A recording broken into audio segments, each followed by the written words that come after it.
Иә, қош келдіңіз. Қош көрдік. Сәлеметсіз. Аша? Алтынай. Алтынай. Танысқаныма қуаныштымын. Алтынай, көзілдірікті сонда өзіңізбен бірге үнемі алып жүресіз бе? Әлде жай біздің студияға алып келдіңіз бе?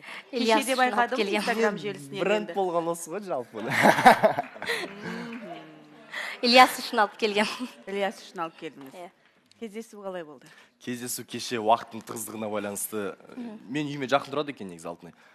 Кешке үй жағына барып алып кеттік. Содан кейін мысалы бір жақта отырып ақша ұртқанша кішкене көшеде жүрген халыққа